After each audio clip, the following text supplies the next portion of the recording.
Hey there, Knicks fans. And to all the dads out there, happy Father's Day. It's your boy, Jon GMAC, with you for another episode of the Knicks Film School Podcast. Here with my I don't know, what are you, Andrew? With my Andrew Claudio. My friend, with my your producer. Andrew Claudio, yes, your GMAC. It's funny. I was talking to Chris, and we're trying to book a guest for draft class, and we had to go through their representation. And I hope I'm not fully giving away too many details, but This is great already. So the more that I dug into like what the situation was, it was less about representation, and this person more just like has a GMAC that coordinates their schedule and can say whether they're available for stuff and not. So it's not as official as you would think, but hearing that when I finally put two and two together, it's like, oh, okay. It's more of an assistant or a coordinator of schedules than anything else. So regardless, I'm what you need me to be, Jon, and what you've been to me lately is one of the better friends that Stop it. I've had. Well, I know before we get into any Knicks talk, you wanted to share a little life stuff with the folks at home. Yeah, so I want to start by just saying that I haven't really had a chance to say thank you or say goodbye to the 2022-23 Knicks. And this last season was more successful than I ever thought it would be, and a whirlwind of emotions at times on the back and forth. Is this team good? Is this team great? Is this team actually bad? Fire everybody.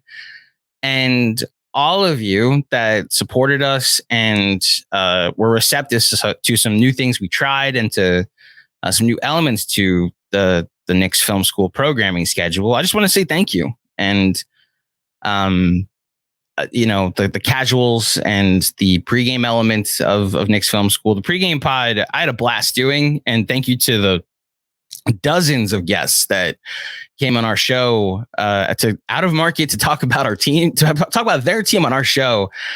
Thank you, and I look forward to reconnecting with you next season. But the well wishes and the compliments and the viewers and the listeners that became like family. Thank you for that. And I look forward to many, many more seasons doing so. And as we go to Father's Day on Sunday, while I'm recording this from Pastor Claudio's O Beehive, and you're welcome, Dad, for cleaning up your desk a bit. He'd give me grief that the background of his office, anytime I'd record here, would always be a mess. It's not my mess. So you're welcome, Dad, for the presentation, though. It's a bit bittersweet today, unfortunately. A lot of you expressed a sentiment in that last live stream that we helped you be a distraction from some real life stuff going on. And that could not be more true for me over the last month. With some real life stuff that I've had going on. And I wish I had a better progress report or better news, but my fiance's father went into the hospital about a month ago. It was during the Miami series, actually. It was after game 3. And about a week later received a pretty terminal diagnosis that his days were numbered. And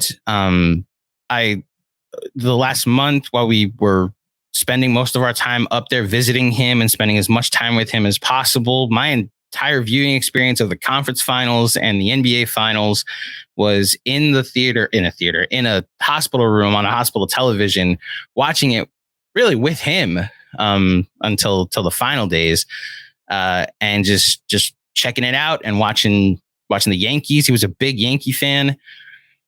And unfortunately, last Friday, he passed away.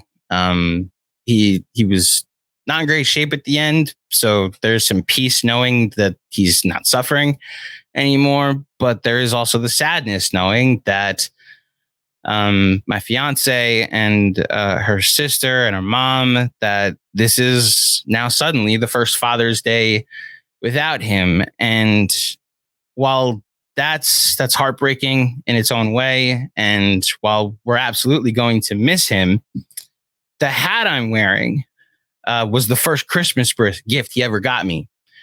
And yes, this man was a huge Yankee fan. The version of Meet the Mets that my fiance knew before I met them was like meet the Mets, beat the Mets, step right up and defeat the Mets. Like it was a version of that, like any Yankee fan would.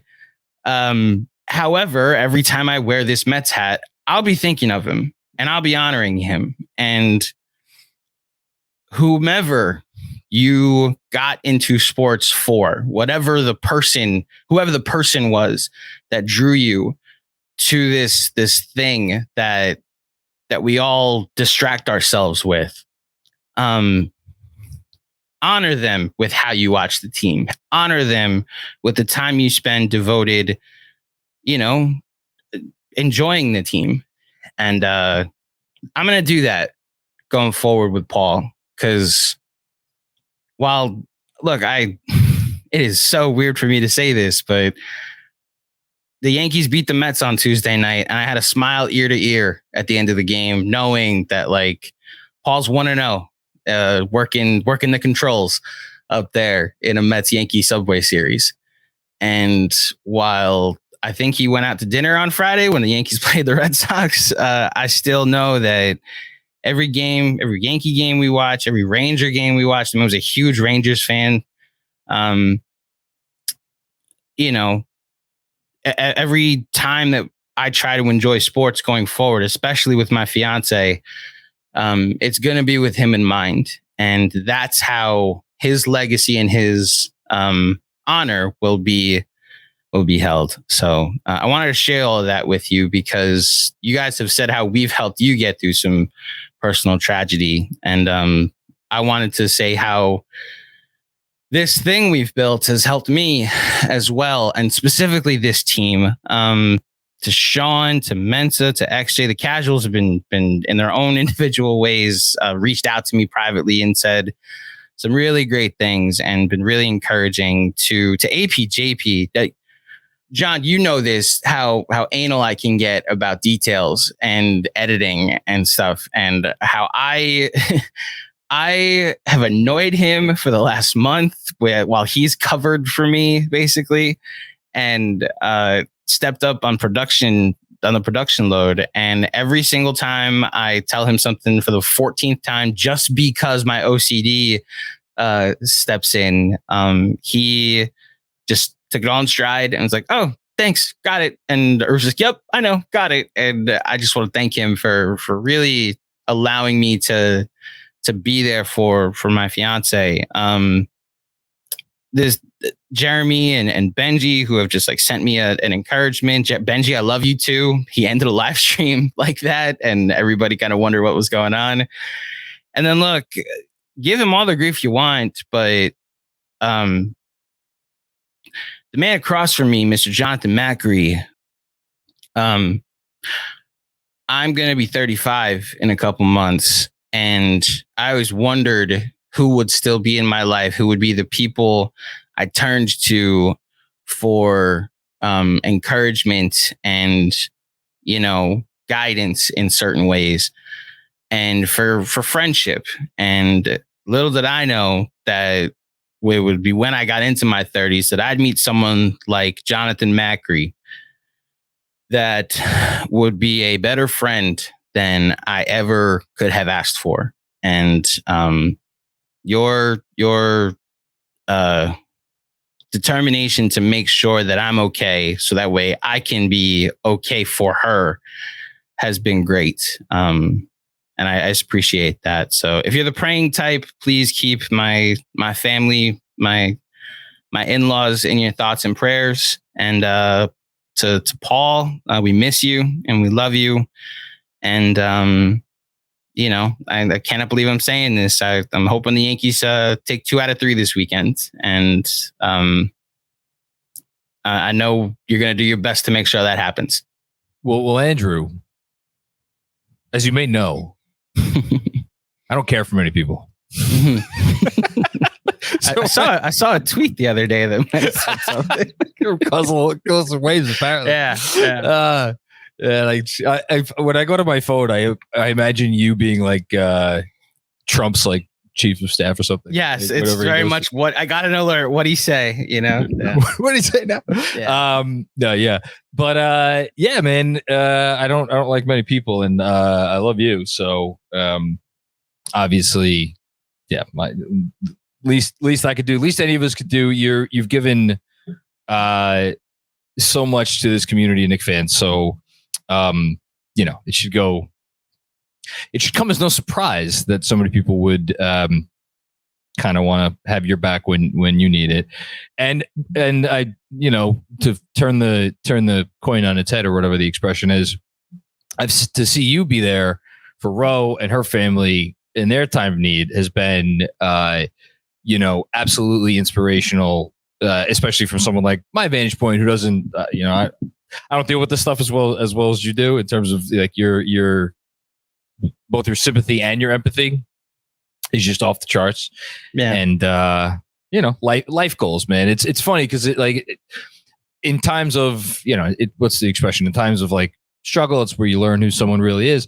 But also I think you could adjust that to say like when the chips are down or when things are not going ideally, and you other people see how you handle that, that's where like you really can inspire others, and you could really cause others to look at the situation and be like, wow, if he could do it, then I could do X, Y, or Z. So well said. Nothing left to add. But as you said before, sports are a great distraction. So let's distract ourselves a little bit more. Let's distract. So you started with something personal. This episode is going to feature a personal thing on my end as well, but in a very different context. Because the first thing that ever got me to even think about like writing about the NBA way back when, because it was my favorite thing to read every year, was the Bill Simmons trade value column. And Bill Simmons came out with a new edition of the trade value, which I want to touch on as kind of a jumping off point to talk about some players that have been in the rumor mill as it pertains to the Knicks. I imagine Tuesday is when the fireworks will start. So with that in mind, I will ask you, how are you specifically as it pertains to the Knicks and what they could do, what they maybe will do, what you think they shouldn't do or should do? How are you? Give me a couple words to describe your emotional state as it pertains to this basketball team right now. Ooh,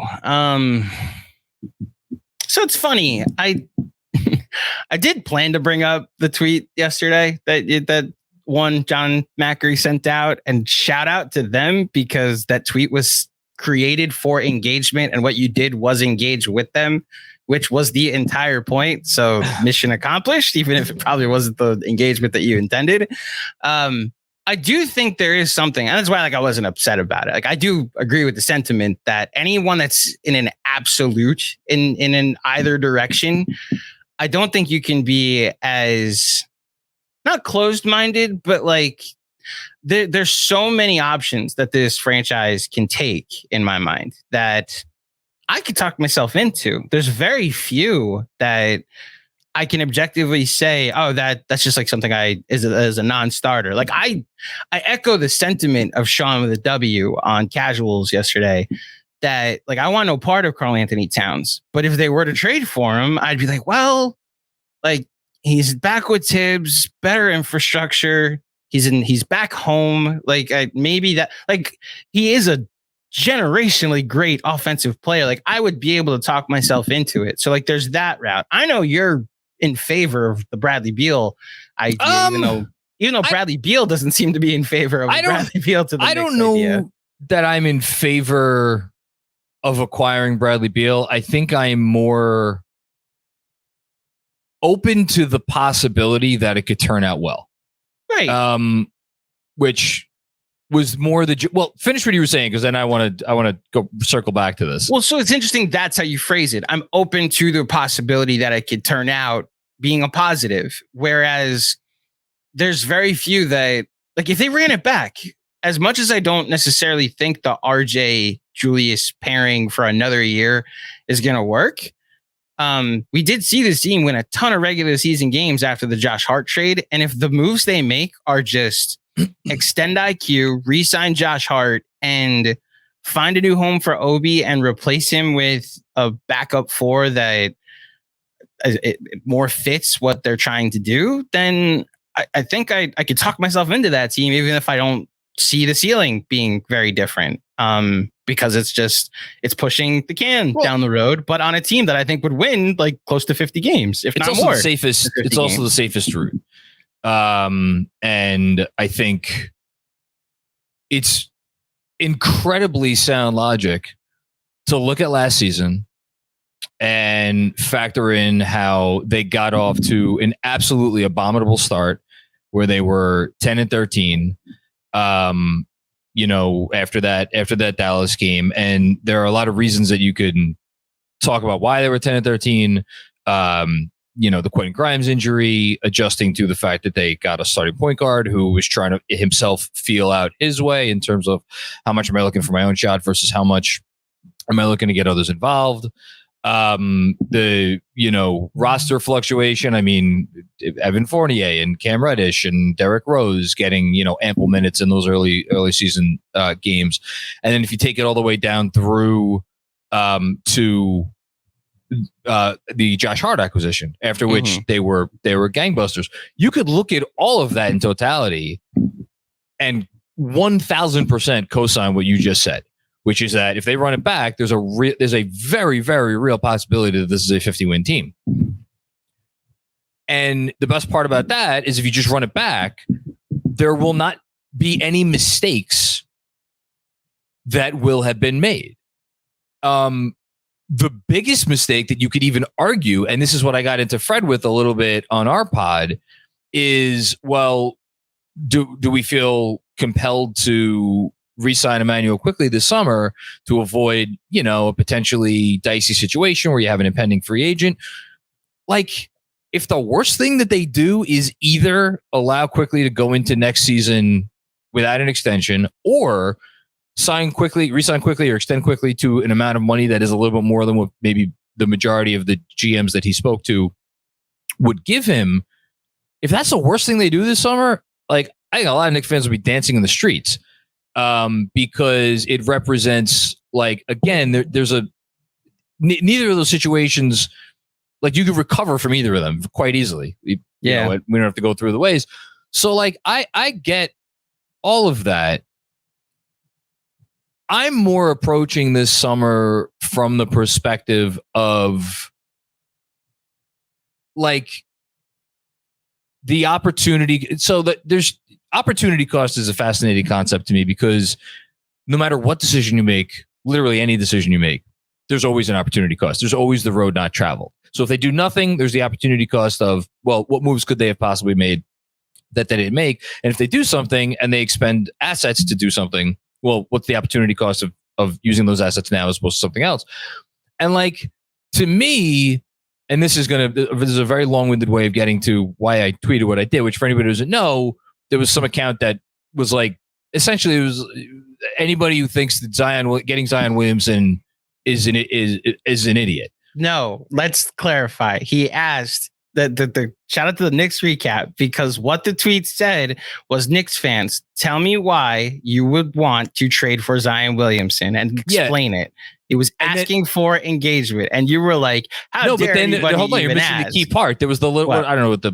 It was an emoji. Yeah, with the you have to engage. Emoji. John, I'm someone that writes headlines for this YouTube channel. Great. I'm not going to write Knicks, John and Fred talk about thing. No, it's like, should the Knicks trade Emmanuel quickly? Okay, and then that's going to cause engagement. But the implication to me was very clear, which is that if there's a mind-blown emoji, the implication is that it is mind-blowing that anybody could come up with an argument for trading for this player.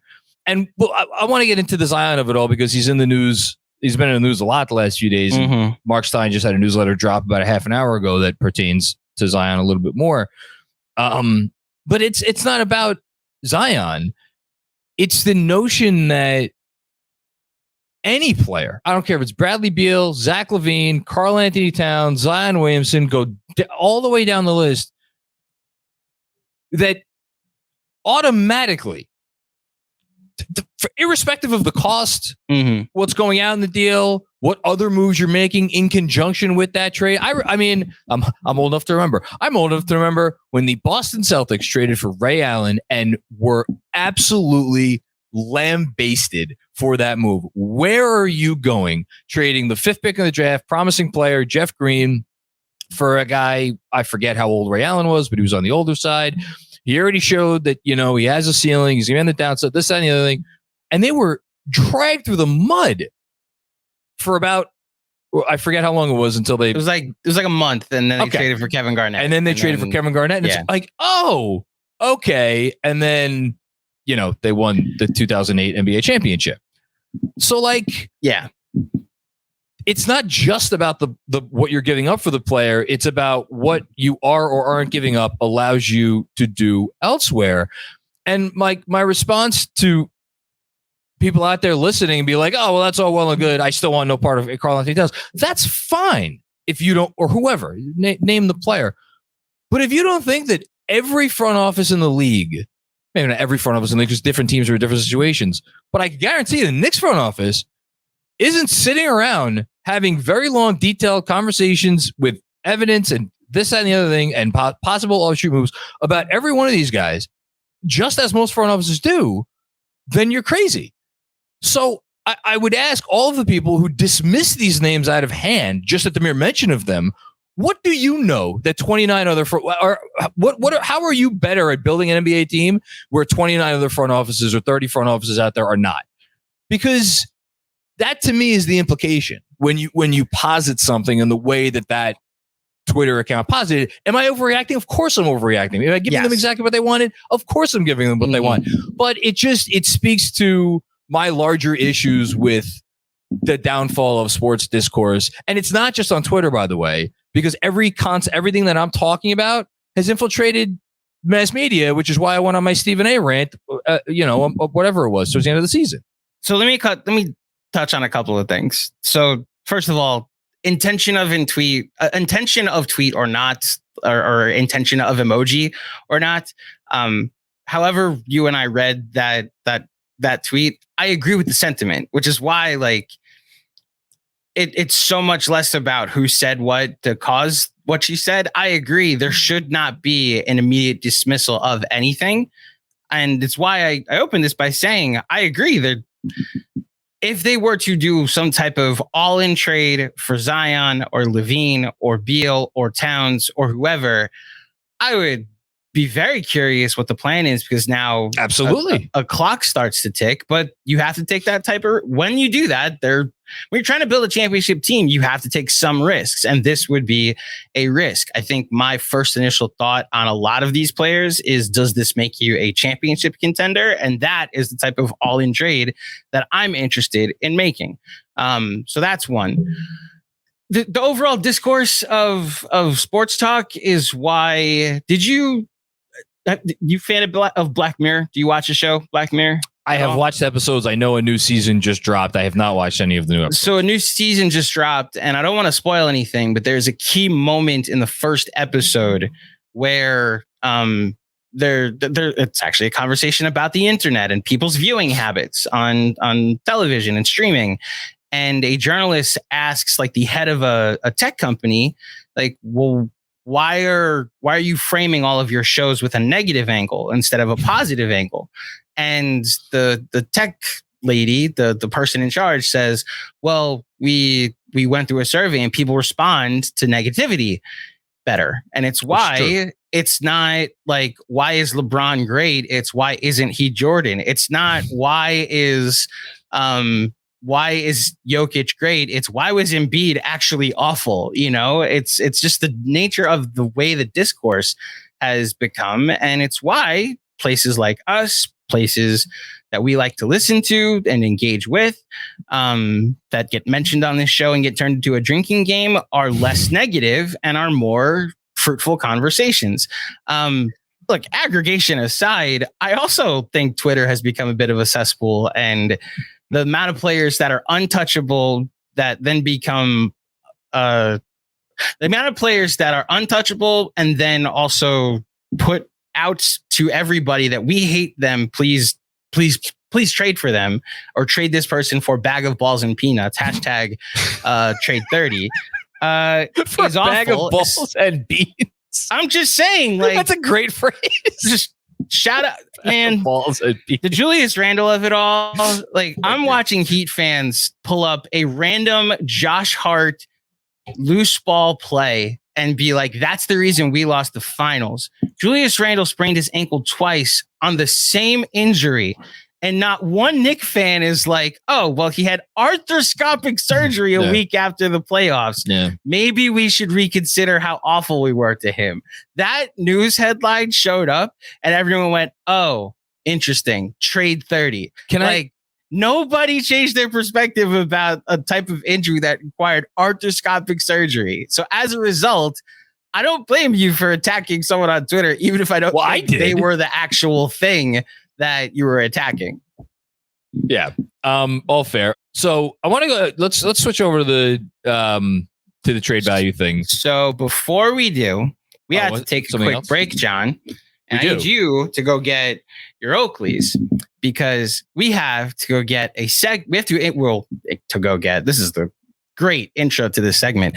We are going to take a quick break and go to a segment brought to you by our good friends at Oakley, in which the one and only Jonathan Macri is going to tell you, speaking of Julius Randle, why this past season, Julius Randle, who made first team All-NBA. Wow, I just realized you could see like third team All-NBA in my, what'd I say? You said first team All-NBA. If he made first team All-NBA, man. Oh my gosh, then there would be no hashtag trade 30. I'll tell you that much. Hopefully, is that hashtag really out there? Robert Cross is all I'm going to say. Hashtag trade 30 exists. There's a hashtag Robert Cross has invented it. Here is the one and only Jon Macri to tell you why Julius Randle is more than meets the eye. Hey, what's up? Jonathan Macri here with our good friends at Oakley to tell you why Julius Randle's All-NBA season was more than meets the eye. In scoring over 1,900 points this season, Randle moved into 20th place on the franchise's all-time scoring list. He also averaged just over 25 points a night, becoming the 7th Knick ever to do so. Finally, he became just the 57th player ever to top 57 points. How's that for some symmetry? Yes, we're disappointed by his playoff performance, but even so, this season from Julius Randle gave us more than meets the eye. I'm leaving the sunglasses on, just so you know. Okay. I got them up here. You're good. Shout out to our friends at Oakley. Speaking of Julius, perhaps before we start, I was going to start at the top of the trade value thing. Maybe it's better to start at the bottom. And again, it perhaps should be obvious caveat, but I'll say it anyway.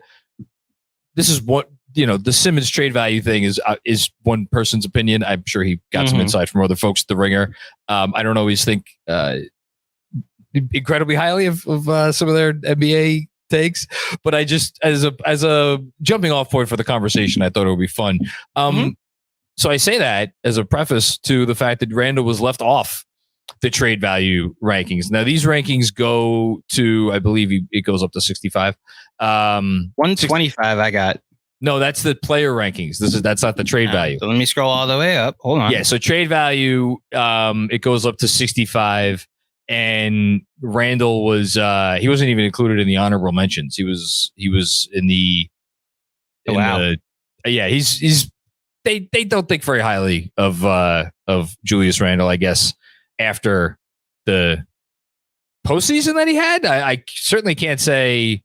I mean, he's in the list of toughest omissions along with 10 other guys. But this is my point, is that nobody considers the injury. Not a single, the national media, even the local fan base and media is considering the injury to have anything to do with the effort that we saw. And maybe rightfully so, because we were questioning some of his effort during the regular season and wondering are you going to try? I've seen you take possessions off because I know you have a offensive workload. I get it.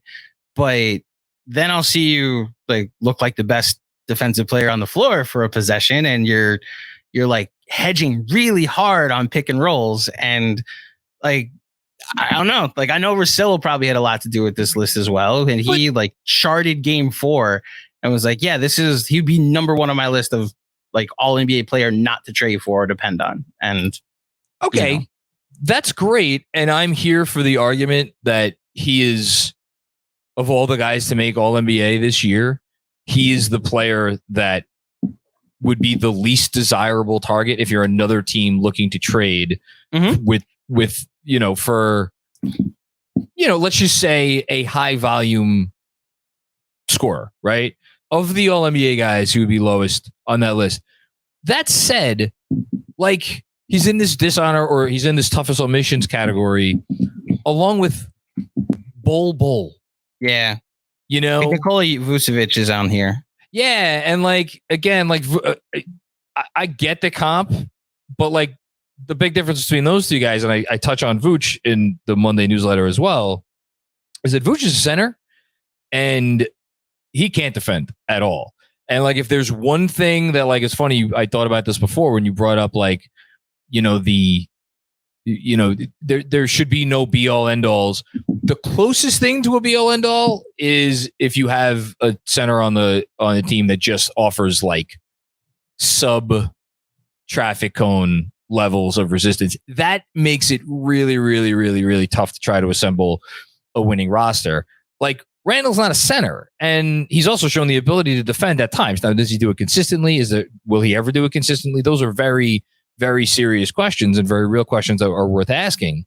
But I don't know. I found it interesting that he was completely off. I'm not even saying, he should be high up on the list, but I wonder how many teams around the league share the opinion of Bill Simmons.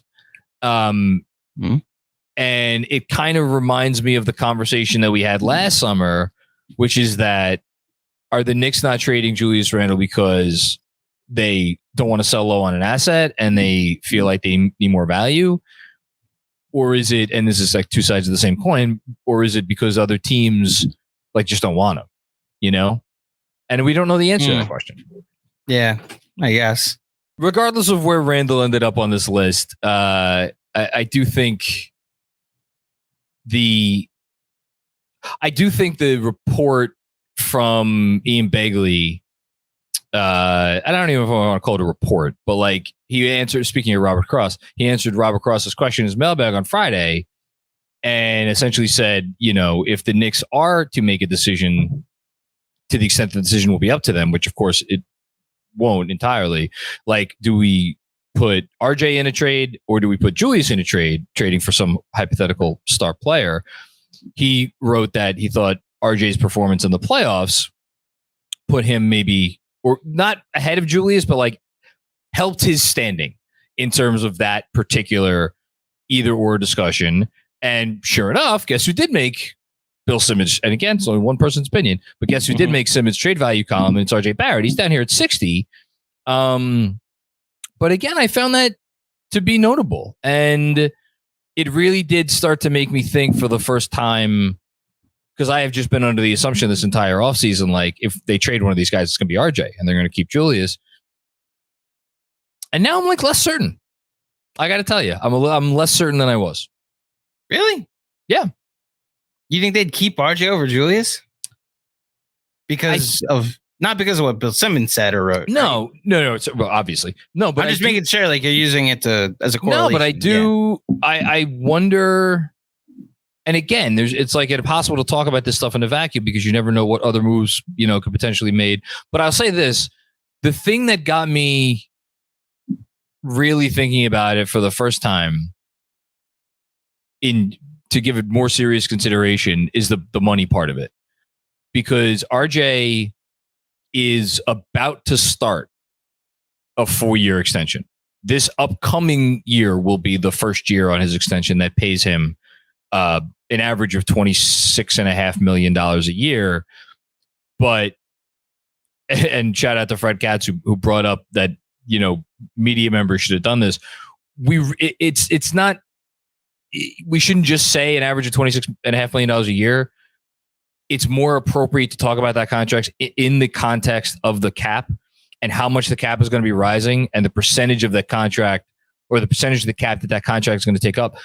Like RJ's development, like how fast it rises or doesn't rise. I mean, I think that's part of the conversation. But like, if you're a Knicks team that does have questions about Julius as number 3, and then you factor in 2 years from now, he could opt out of his player option and potentially sign a 35% max.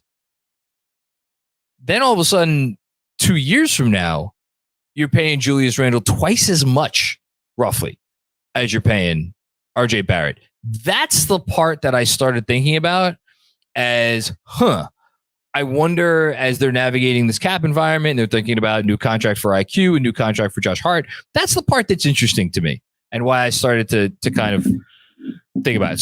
So then is your thought that rather than RJ, OB, and whatever, Fournier salary filler, picks, whatever, that being the primary package, that it could shift to Julius quickly? And I don't know. No, I don't know. Again, I think it depends on who they're targeting, because obviously the team. Here, I'll say this: like, if we want to just go through, let's here. That'll be the way we do this. Let's go through the targets that have been mentioned, or not targets. Let's go through the rumored people who are out there in the ether, and talk about which of the 2 players we think the team would want between Julius Randle and RJ Barrett. I think that'll be interesting. So if we're going down the trade value list, by the way, I'll ask you, do you have any quibbles with the top? The top of the list always fascinates me. The top of the list was Jokic 1, Giannis 2, Luka 3, Wembanyama 4, and then Steph and Tatum, and go on down the line. Do you have any issue with the top of the list?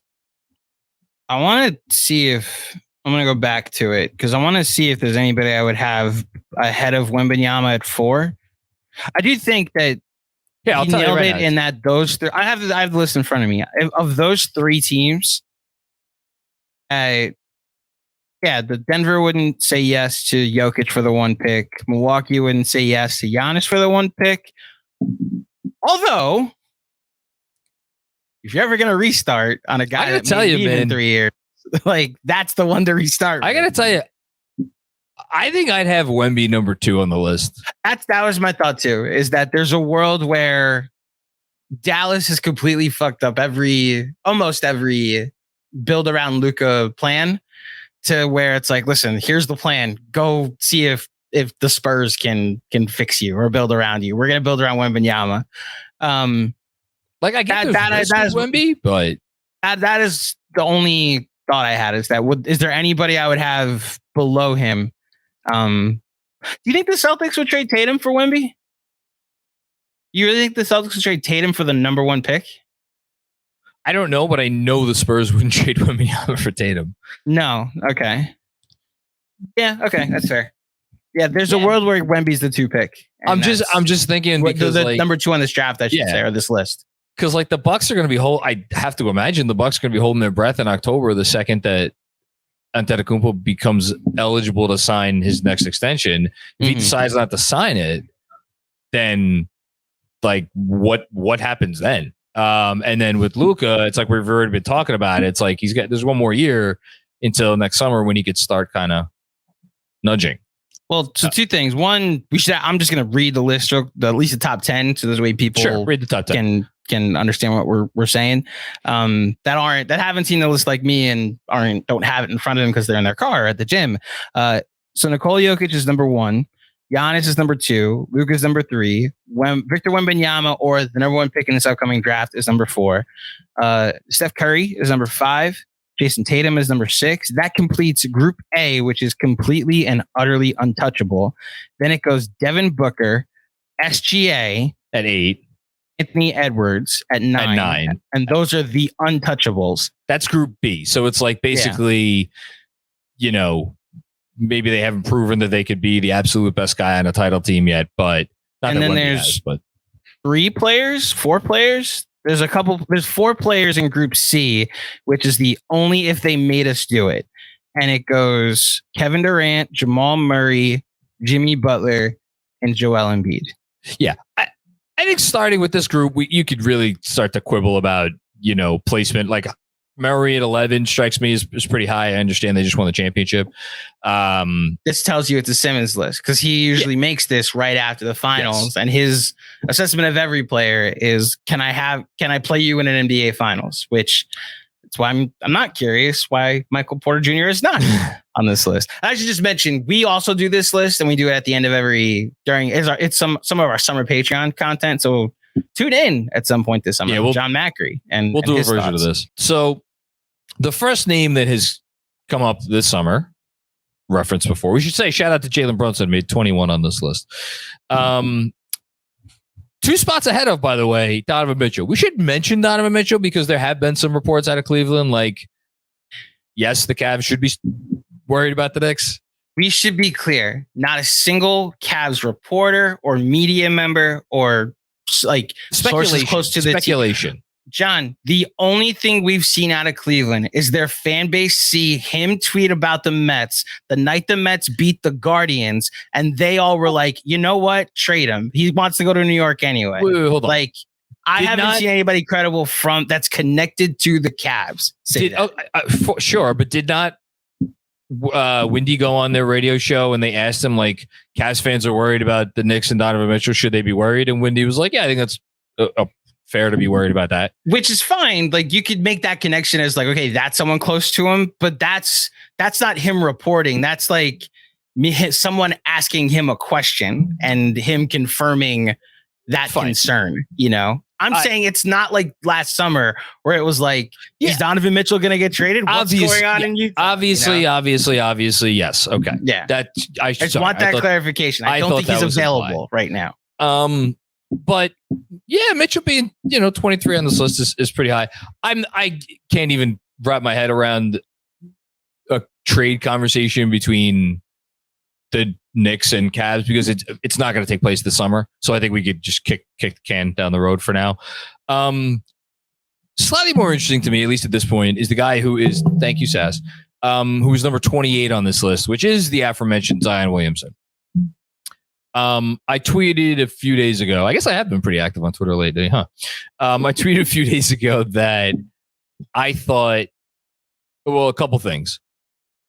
I multiple tweets about Zion, but I guess Zion's really interesting to me. And well, yeah, he is really interesting to me. And here's the reason.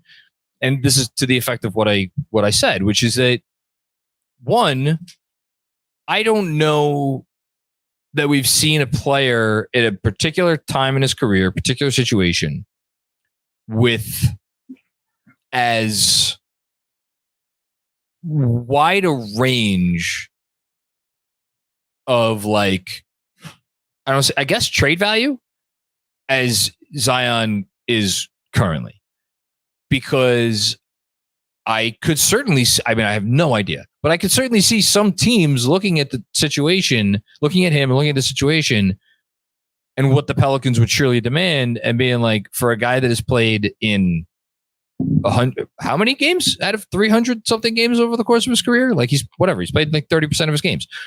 And we're going to give up what for this player? Versus if you're an organization that feels like you need to take a swing, arguing to yourselves, well, what better guy, like when in the universe would we ever get a chance to take a swing at this level of talent? Because there's no question about the talent. There's no question about the impact of the talent when he's on the floor. Which was the other tweet that I said, which is like, if the Hornets and Pelicans ever did pull off a swap of Zion for number 2, which I'm going to get back to in a moment because it doesn't look like that's going to be happening. But like, I can't imagine a trade where both GMs that pull off a deal are more petrified of what could transpire. Because if you're the Hornets, you may have just traded away a guy who'd be the number 1 pick in a lot of drafts and Scoot Henderson for a guy who, like, is he going to play? Is this guy is his career going to be like Bill Walton, Greg Oden, or something like that? And if you're the Pelicans, like, you got to draft Anthony Davis, you fucked that up, you got a second bite of the apple, and now imagine if this guy goes and starts competing for MVPs in another city. Like, how would I, like, at that point, just fold your franchise? So that's where, and the point you just made, you have to start to consider if New Orleans is good for basketball. that's a DJ Zulo made that point in the chat the other day. So I want to give him a shout out. That's where it solely depends on price with me for Zion. And that's where, if I were to have seen said tweet and answered the question of like why I would consider trading for Zion, the thought would be like, well, it'd have to be a buy low thing. And what the Hornets would not be doing in this situation is buying low, because you'd be trading the number 2 pick in the draft, a guy in Scoot Henderson that is on this list, and by all accounts would be number 1 in a lot of the most recent drafts. Like we're listening to Chris and Sam Vecini like rave about him. It's like this guy's got all-stars and all NBAs written all over him for the next bunch of years. And the only reason he's not like the easy number 1 pick in the draft is because the evolved version of Kareem is available in this draft. So it's why like the Zion conversation is extremely fascinating. Please don't quote tweet me, John. I am very against trading for Zion Williamson. That's fine. I could talk myself into it if it happened. I would have to, because the Knicks would have traded for Zion. But I'm on record that I think I do question at this point in his career whether if he wants to. Does he give a shit? Yeah, is he gonna play? Is his body even gonna allow him to give a shit? Is he gonna be able to play enough healthy games? I don't think this is an Embiid situation where it's just going to click one day and he's playing 65, 70 games a season. I think this is going to be, it's more the Walton or the Brandon Roy situation or Greg Oden even, where we're looking back and it's like, man, remember Zion? And then his body just failed him. I think that's the direction this is going. And I think there is a significant enough chance that there is a significant enough difference between Zion and those guys that you, at the very least, if you're a team that can get in these conversations with the Pelicans, you at least do your due diligence to see, okay, well, what is this guy doing now? And more importantly, what is he not doing? And that's where like the Barkley, I don't want to even call it a rant, but like Charles Barkley's plea to Zion recently, in which he was like, dude, don't waste this. Basically, like get yourself in shape. I was you once upon a time. I was the chubby guy. And then he says he was lucky to have Moses Malone to kind of guide him on the straight and narrow, because if it's a matter of him just like,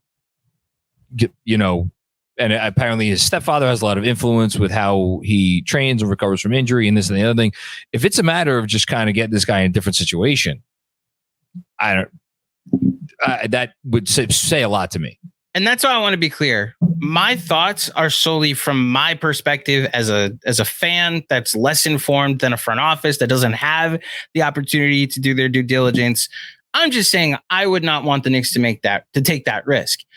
Every single front office should, like you said, do their due diligence to see if they have to. A change of scenery is all it's going to take. Like that has to be the question on everybody's mind, that you get them on a different team and everything's different. And like this is a Mensa theory that the moment he saw the Knicks pop up at number 3 on the lottery night was the moment he like lost interest in the NBA, because he was like, oh, I have to go to New Orleans. Like he was going to make whatever money regardless because of how talented he is, but the motivation has disappeared. Don't know if you want to trade for a guy like that. That's another question a front office should be asking. Very valid.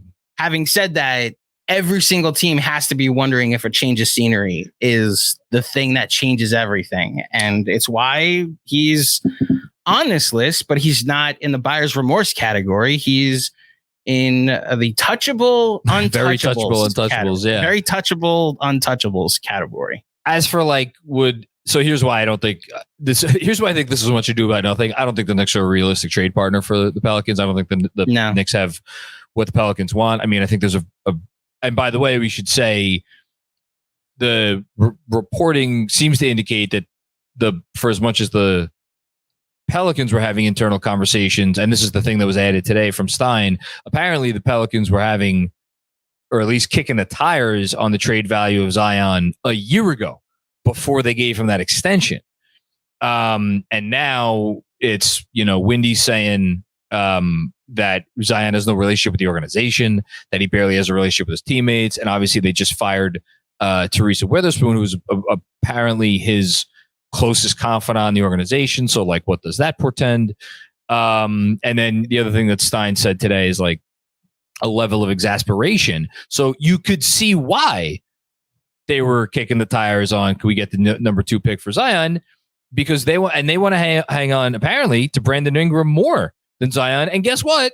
I should maybe not shock anybody. The Hornets would be more receptive to Brandon Ingram than Zion in this trade. So it's like, jeez, how the mighty have fallen. If anything, I guess it would be Julius, but I don't see why. I don't see why the Hornets are doing that. Not the Hornets. Sorry, the Pelicans are doing that. Yeah, neither do I. It would be funny, the New Orleans Charlotte of it all, but that part of it too. Yeah, and like they need to shed payroll. Julius is 2 years away from getting paid. Clearly, they're interested in a point guard prospect for a reason, because they don't have a lead guard, traditional lead guard on that team right now. So, yeah, fun conversation, but I think we can move on. The next guy that has come up, I don't know. Do we need to talk about Jaylen Brown? He's 33 on the list. Yeah, I do not think the Knicks are trading for Jaylen Brown. I think he falls under the same category as Zach LaVine and Bradley Beal and those 2 guards that they're considering. I think the division rival of it all matters, although like Boston's done a ton of deals with division rivals, looking at Philly, looking at obviously the Nets, and those matter. I don't see the Knicks are not making a trade with the Celtics. I think did Fisher have it?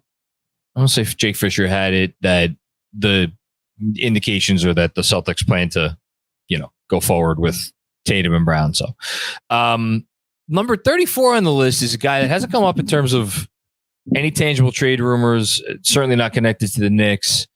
And I don't see this guy being someone that the Knicks would, because, given the position that he plays, this would definitely be Julius Randle outgoing. That's Pascal Siakam. Object of fascination amongst many Knicks fans. I could see why. He's certainly a more complete two-way player than Julius is, even if he's not, perhaps doesn't have the offensive ceiling of Randle. He's also an expiring contract, $38 million expiring contract. So that, and given where Toronto is right now, where they're kind of like, are they going to keep any of these guys? Or are they going to keep a couple of these guys? Like between Van Vliet, Gary Trent Jr., Siakam, and then OG Anunoby.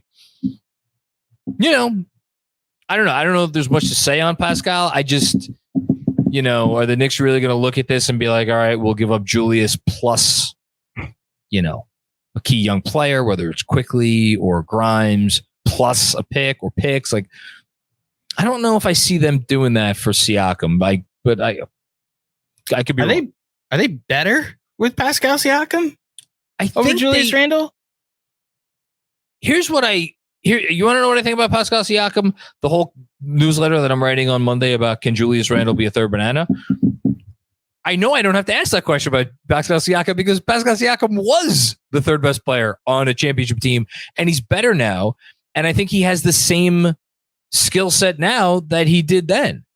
And like, I don't know. So you think he's just got more usage now? Not he's developed a different game? I think he's better. I think he's absolutely better. I think he's a far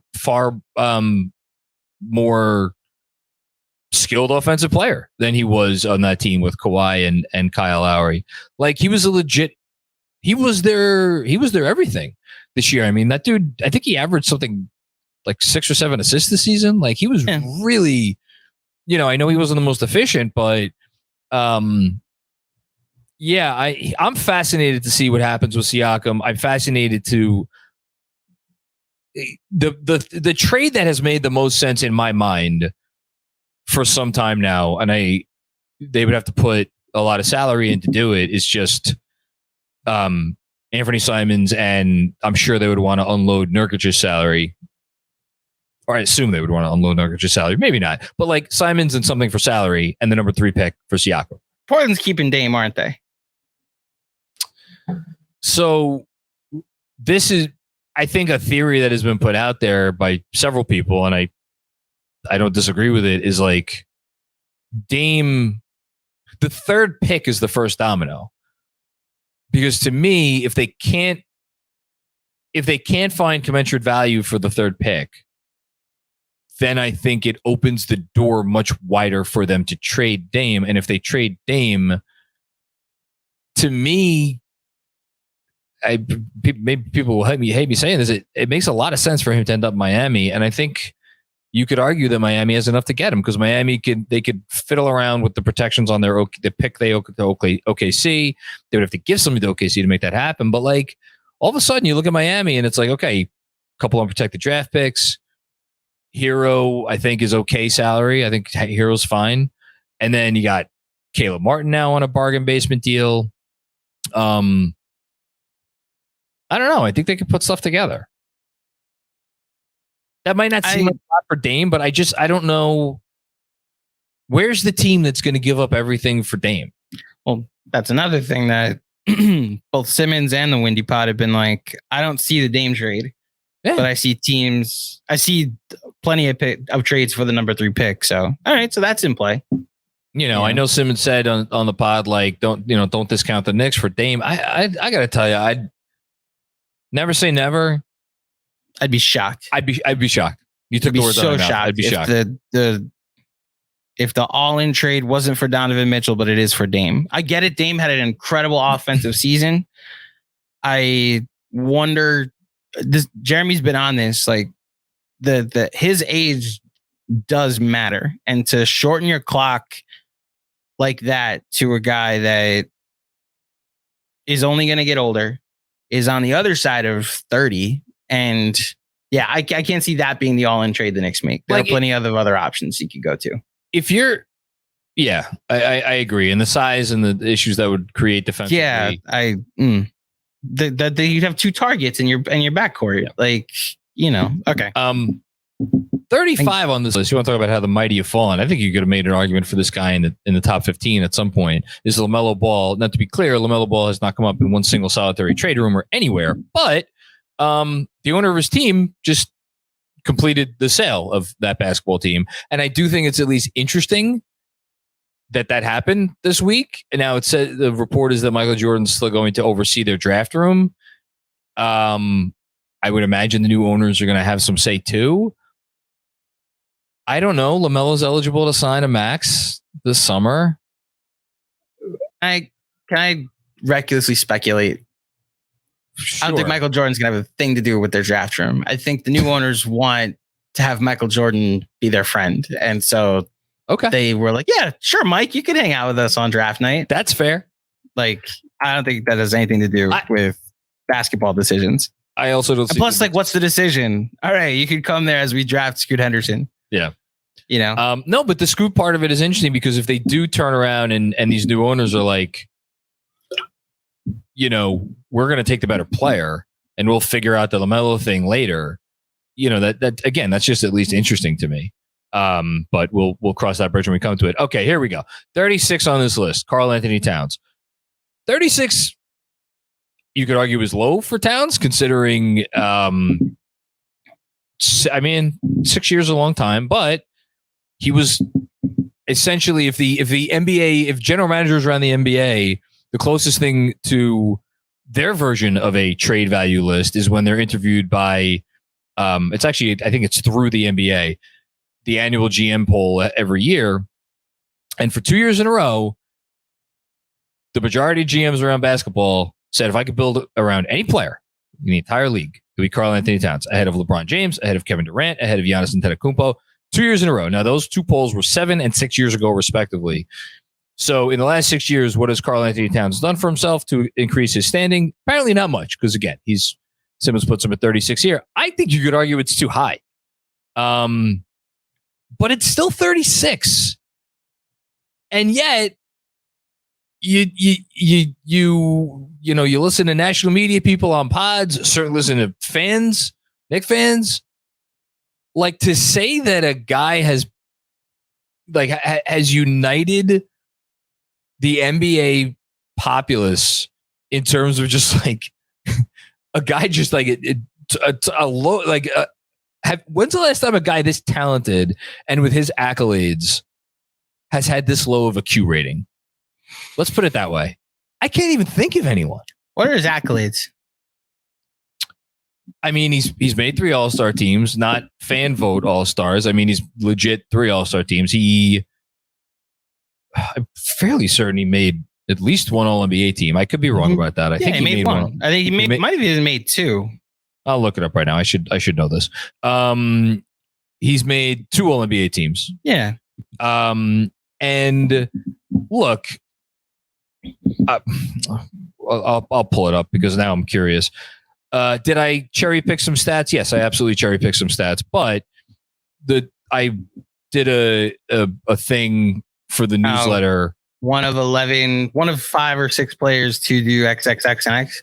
Well, no, he's like there have been, I think, 11 or 12 or 13 players in the history of basketball to have. I think the stats I had were like points per 36 minutes, rebounds per 36 minutes, assists per 36 minutes, made threes per 36 minutes, and then 3-point percentage for just seasons with like certain thresholds. And I forget what thresholds I use, but whatever. It doesn't matter what they were.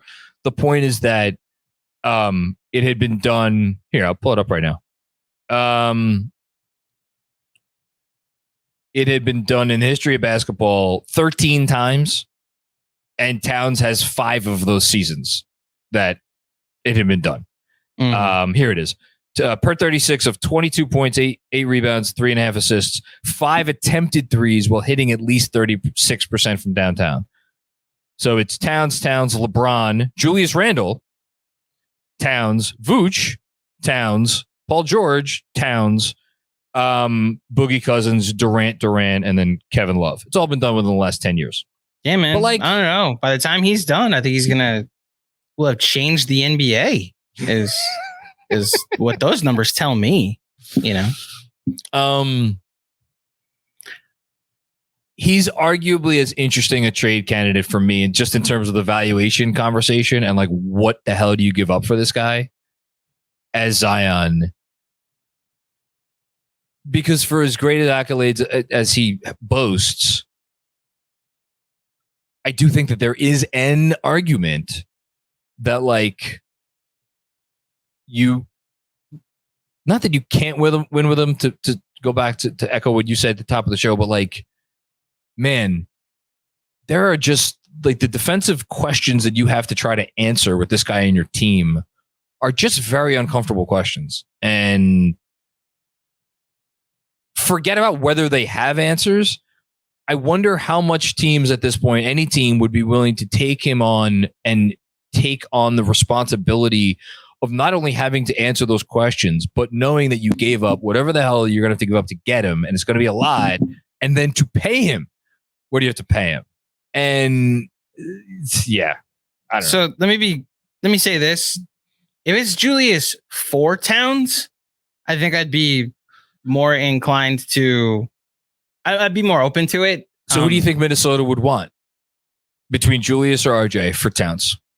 Oh, Julius. You say that with conviction. Yeah, I think they're trying to put some type of team around Anthony Edwards right now, and they just went all in on the Gobert side of things. Well, and what's Rudy Gobert been? Well, what's Julius Randle been really good with? A rim protector like Mitchell Robinson. Hold on.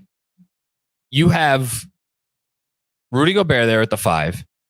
You have Jaden McDaniels, who's about to get, if he's going to sign an extension this summer, it's going to be for a minimum of $25 million a year. That dude showed oh my God, did he show some shot creation ability last season. And I think he's just getting started. He slots in really, really nicely moving forward, I think, as a 4. Now, he's more of a 3-4. You don't want him at the 4 full time. But like, if you trade for RJ, you stick McDaniels at the 4, You stake RJ at the 3, you got Edwards at the 2, and then you got to figure out the point guard situation with like, to me, if I'm Minnesota, I'm like, send me quickly, send me RJ, send me some picks. You got a deal. Because then you could slot IQ as your starting point guard next to Edwards, and you could do that because Edwards is essentially running the offense. Yeah, I still think I think they'd rather Julius.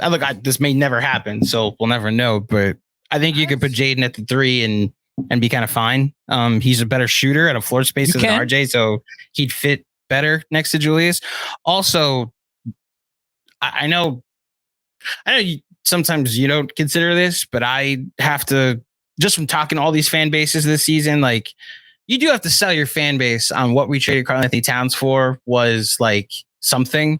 And RJ Barrett off the regular season he had versus Julius Randle off an all NBA season in which in the 2 games against Minnesota, he went for 8 threes in Minnesota and in the middle of a blowout and a career high 57 points at the Garden.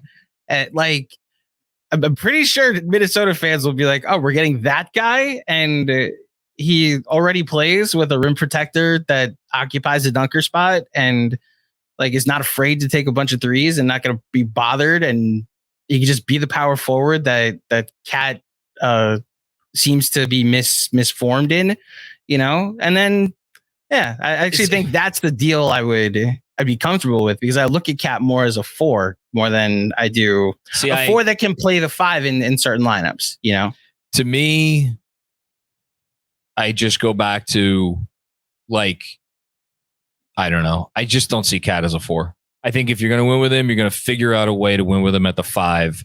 And look, it was a tiny sample, not a tiny sample size. It was a sample size of like 500 minutes this season. But Towns alongside Gobert, their offensive rating was would have been worse than the worst offensive rating in basketball. It was like 107 point something. It was abysmal. Now, one season, adjusted, getting used to each other, whatever.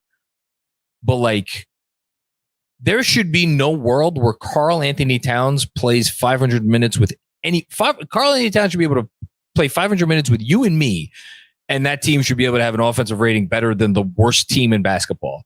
And I think if the whole value of Towns is you're getting that skill set at the 5, if you suddenly don't have it at the 5, then is it quite as valuable? And I don't know that to be the case, because then all of a sudden it's like, okay, well, why don't I just go out and this may sound silly, but like, wouldn't I rather have a guy like Jaden McDaniels?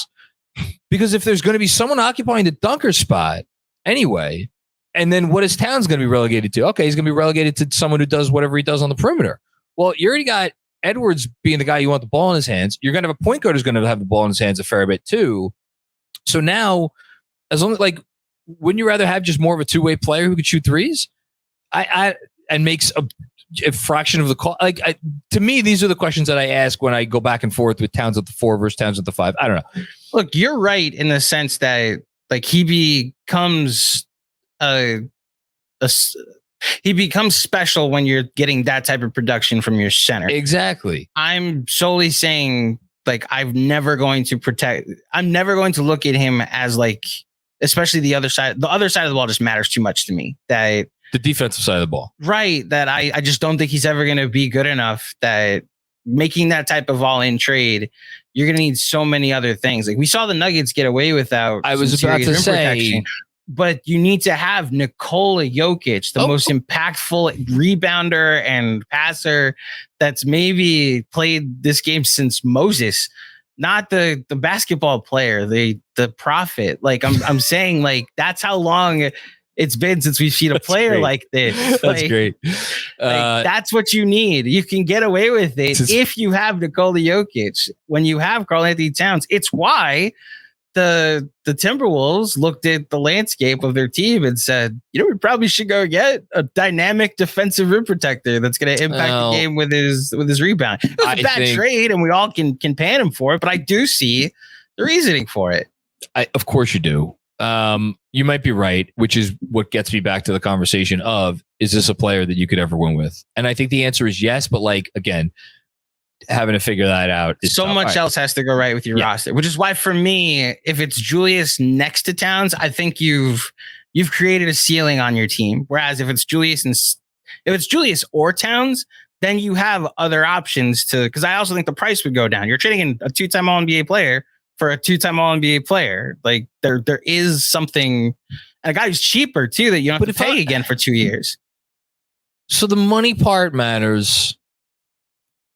If I'm doing that for Minnesota, like what else am I asking for? You know what I'm asking for? Honestly, I'm asking for Quickly. I would imagine Quickly goes in that deal. Yeah. It's part of the consolidation. Yeah, I mean, I'm package saying is less. That still leaves you with the option to then trade RJ, Obi, and a bunch of picks. And would I do that if I'm the Knicks? Am I something else? Yeah. Am I trading Julius Randle and Emmanuel Quickly for Karl Anthony Towns so I could trot out a starting lineup of Jalen Brunson, Quentin Grimes, RJ Barrett, Cat, and Mitch, and then off the bench I have Josh Hart. Obi survived. Obi Toppin. Could you imagine if Obi Toppin survived here longer than Julius Randle? What the fuck? But they extend Obi in that sense. You know, I don't know. Do you send like Hartenstein out in a separate trade to try to get a backup center? To get and then Cat's kind of your backup center, and then you give Obi more of a run. I don't know. It creates some interesting questions. I wonder if they made that trade. You'd have to really be confident in Obi, because then you'd also want, because we saw a lot of games where Mitch didn't close, and it was Hartenstein. Yeah. So then if certain games Cat's going to close at center, then it's because you're confident in Obi playing the 4, or you're confident with RJ playing the 4, or Josh Hart. You know what? Kids can get really creative with that type of 9 man. If no longer is it that the point guard is like the pseudo 10th guy, right? Maybe that's the pivot. Because here's the problem. If you have Rudy Gobert in your team, you're closing games with Rudy Gobert. There's just no question about that. You're closing games. If it's Mitchell Robinson, as you just brought up, he already had a good deal of experience sitting and watching the end of games on the bench. So it wouldn't be that big of a difference for him. Man, then I'm thinking about, can I get value for Hartenstein out there on the market? That also opens the door for Obi to play more minutes that a lot of people have been asking for. Can I end this real quick? Sure. They're not doing this. I'm not even sure I want them to, but at least I'm glad we thought it through to be like, oh, that's a roster that makes sense. So we win a lot of regular season games. I said on the live stream a few weeks ago, I say a lot of shit. I think I said the player that I think would be my highest percentage chance that they would trade for would be Beal. I no longer think that, because Beal doesn't want to come to the Knicks. Bradley Beal no longer thinks that, and therefore you no longer think that. By the way, that's probably one of the last players you were going to say. We have a Shams bomb that dropped. Hold on. Shams Charania 24 minutes ago. Washington is in serious talks with 2 finalists, Miami and Phoenix, on a Bradley Beal trade. Sources tell The Athletic. How did I miss this? Stadium. I think we were doing a podcast. The Suns have emerged as a serious threat for Beal, who holds a no trade clause. So that tells me that Bradley Beal and his good friend Kevin Durant are talking. That also tells me, hold on, I'm just going to look this up. Was Beal on Team USA with Devin Booker and Kevin Durant? I don't even care. That's where all these relationships gets made. So I'm assuming that that's where this connection is. You look that up. To me, this is just utterly fascinating, because this is, I guess, going to test the power of the no trade clause.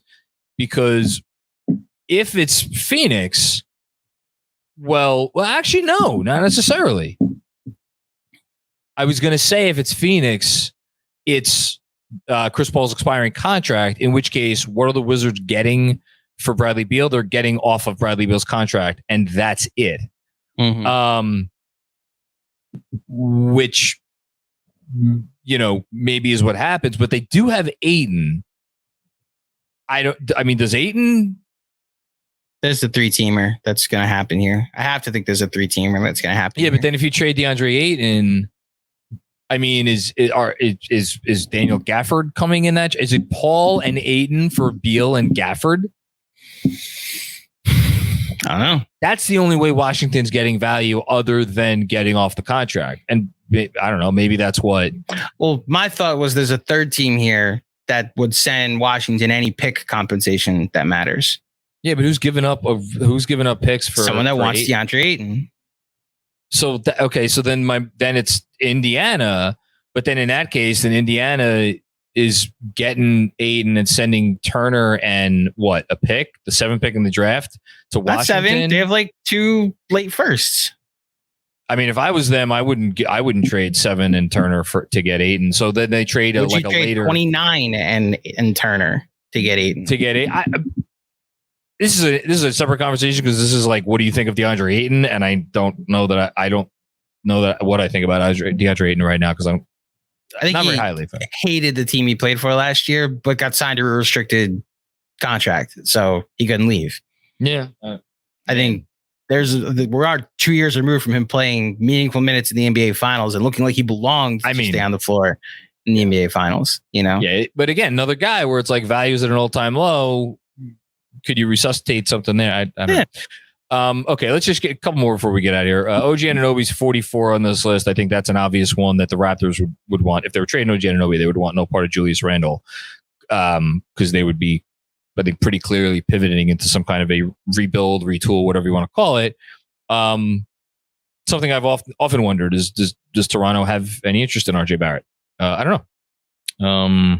I know Toronto fans seem to have wanted to make the OG RJ thing work in that bring them home and that type of sense, you know? Yeah, sure. Maybe. Not that they have any say over it either. I'm just saying. Not that they say, no, they do not. And then the only other guy who is on this list and has come up is the aforementioned, 2 guys. Zach LaVine ranked 63 and Bradley Beal ranked 64. I thought about it some more. I would have LaVine, I don't want to say comfortably ahead of Beal, but I'd have LaVine ahead of Beal for without any question about it. I think Beal, there was an argument that Beal is certainly a better player. But the contract, the no trade clause situation, the age, LaVine is 2 years younger. Availability. What's that? Availability.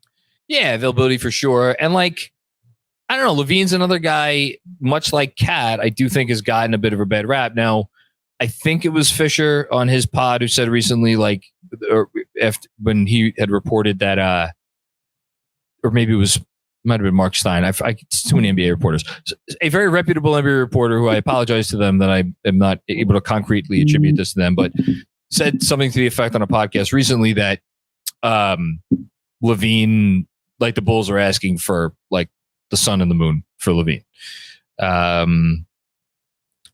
If that's the case, I don't think now they could be posturing, but if that's the case, I don't think the Knicks are making any kind of deal. So I just want to, this is the last thing I'll say, and I'll just, for whatever it matters, me going on the record saying what I want the Knicks to do this offseason, I want the Knicks to trade for Zach LaVine if it's possible. If Zach LaVine gets traded to another team, I'll be upset. I've talked to myself all the way in to Zach LaVine. There's a hint of Carlos Correa going on here in that there's not a current injury that exists with him. He did have surgery, he tore his ACL in very famous fashion years and years ago. And then he had orthoptic surgery a year ago. Right, but also played 77 games last. He played more minutes than Julius Randle. I know. Last season, I'm not as, especially if you're trying to maximize the next 2 years of RJ and what the compensation I think would be in a Zach LaVine trade. I want to express my empathy and not necessarily a cosign, but it would give me a hint of pause putting Quickly in that deal because I am as high on Quickly as XJ is. Like I did listen to XJ's plea, like we got to keep this guy. But I would, if the dust settles and Quickly's not here, I'd be sad. But then it'd be like, but we got Zach LaVine. I'm like very high on that roster potentially getting to the conference finals next year. To me, if the Knicks trade for Zach LaVine, the only way they are trading for Zach LaVine is if Emmanuel Quickly's in that deal, because if you believe the reports, and I think they should be believed to some extent, like not that the report should be believed, but in terms of like, is Chicago telling the truth? I think that part should be believed to some extent.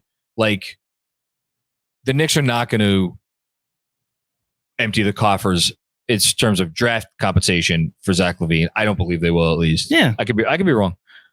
So then it comes down to like, all right, we'll give you some draft picks, but mostly we want this to be a player centric deal, which by the way, makes all the sense in the world, because the Knicks, if they're acquiring a star player, then, and they still have this mid-level exception that that's $12 million that they could use. It makes no sense for them from their perspective to put more by way of picks in a trade as opposed to players, because you need to consolidate. The roster arguably needs to be consolidated anyway. Right. So, and if you're Chicago, like, what is your goal here? What's your incentive? Like, why are you doing this kind of, why are you trading? You're certainly your best scorer.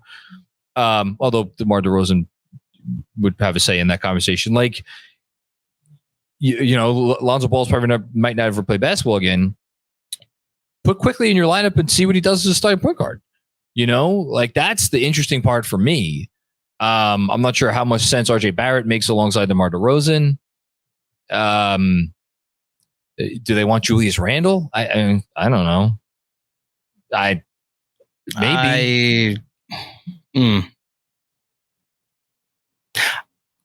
have no idea what the trade would be. I think where I've landed is Zach LaVine is the guy that I would want. I'd want if the dust settles. The option A is Zach LaVine. Option B is run it back.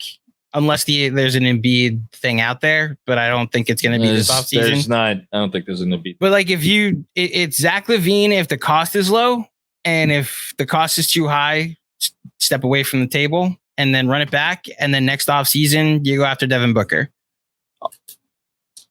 If not Devin Booker, like Joel, like run it back next offseason when Booker might be available, Embiid might be available, Donovan Mitchell might be available. Like many other stars might be available, and you'll still be in a good position.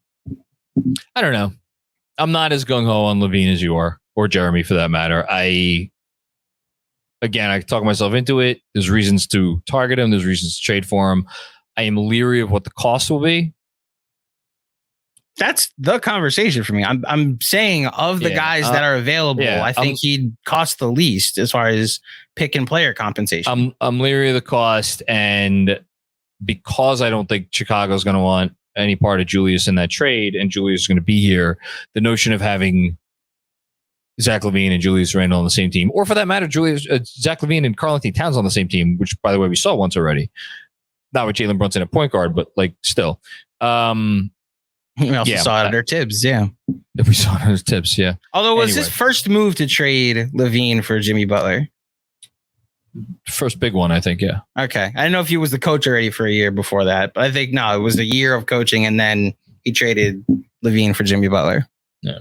All right. Yeah. I got to run. You got to run. This has been good. I didn't expect this to go nearly as long as it did, but I'm glad we got to. Nice little 90-minute pod that everybody can enjoy for the next 2 days. So, yeah, again, happy Father's Day to everybody. Happy Juneteenth to everybody.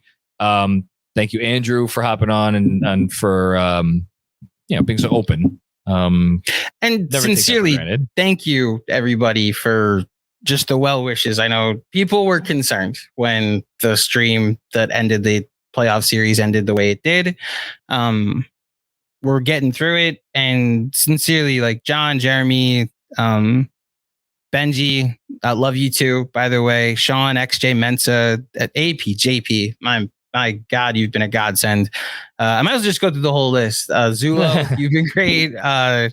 the interns, French Jeremy and Harrison, you've been great.